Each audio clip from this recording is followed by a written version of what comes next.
S ಮಂಡ್ಯದಲ್ಲಿ ಸ್ಪರ್ಧೆಗೆ ಸುಮಲತಾ ಅರ್ಹರು ಅನ್ನುವಂತಹ ಮಾತನ್ನ ಕೂಡ ಹೇಳಿದ್ದಾರೆ. ಸುಮಲತಾ ಅರ್ಹರು ಅವರು ನಮ್ಮ ಸಹೋದರಿ. ಧಾರವಾಡದಲ್ಲಿ ಗೃಹ ಸಚಿವ ಎಂಬಿ ಪಾಟೀಲ್ ಹೇಳಿಕೆಯನ್ನ ಕೊಟ್ಟಿದ್ದಾರೆ. ಸ್ಪರ್ಧೆಗೆ ಸುಮಲತಾ ಅರ್ಹರು ಅವರು ನಮ್ಮ ಸಹೋದರಿ ಅನ್ನುವಂತಹ ಮಾತನ್ನ ಕೂಡ ಗೃಹ ಸಚಿವರಾಗಿರುವಂತಹ ಎಂಬಿ ಪಾಟೀಲ್ ಅವರು ಧಾರವಾಡದಲ್ಲಿ ಹೇಳಿಕೆಯನ್ನ ಕೊಟ್ಟಿದ್ದಾರೆ. ಮಂಡ್ಯದಲ್ಲಿ ಅವರು ಸ್ಪರ್ಧೆಯನ್ನ ಮಾಡಬಹುದು ಅನ್ನುವ ಹೇಳಿಕೆಯನ್ನ ಕೂಡ ಕೊಟ್ಟಿದ್ದಾರೆ. ಸುಮಲತಾ ರಾಜಕೀಯ ಎಂಟ್ರಿಗೆ ಸಾಕಷ್ಟು ಒತ್ತಾಯ ಕೂಡ ಇದೆ, ಸಾಕಷ್ಟು ಒತ್ತಡಗಳು ಕೇಳಿ ಬರ್ತಾ ಇದೆ. ನನ್ನ ಸಂಪೂರ್ಣ ಬೆಂಬಲ ಸುಮಲತಾಗೆ ಇದ್ದೇ ಇದೆ ಅನ್ನುವಂತಹ ಮಾತನ್ನ ಎಂಬಿ ಪಾಟೀಲ್ ಹೇಳಿದ್ದಾರೆ. ಅಂಬರೀಶ್ ಅವರ ಧರ್ಮಪತ್ನಿ, ಅಂಬರೀಶ್ ಅವರು ನನ್ನ ಆತ್ಮೀಯ ಸ್ನೇಹಿತರು.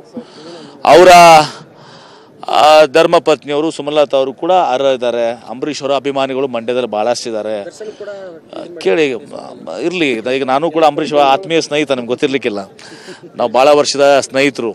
ಸೊ ಹೀಗಾಗಿ ಸುಮಲತಾ ನಮ್ಮ ಸಹೋದರಿ ಇದ್ದ ಹಾಗೆ ಅವತ್ತೊಂದು ದಿವಸ ಅವ್ರಿಗೆ ಅಭಿಮಾನಿಗಳು ಭಾಳಷ್ಟಿದ್ದಾರೆ. ಸ್ವಾಭಾವಿಕವಾಗಿ ಆಶಯ ಇತ್ತೀಚೆಗೆ ಅಂಬರೀಶ್ ಅವ್ರದ್ದು ಆದಮೇಲೆ ಅವರ ಕುಟುಂಬದವರು ರಾಜಕೀಯಕ್ಕೆ ಬರಬೇಕು, ಅವರಿನ್ನೂ ಕೂಡ ತಮ್ಮ ನಿಲುವನ್ನು ವ್ಯಕ್ತಪಡಿಸಿಲ್ಲ. ಇವತ್ತು ಜನರ ಒತ್ತಾಯ ಇದೆ, ಅವರು ತಮ್ಮದು ಮಾಡಿಲ್ಲ.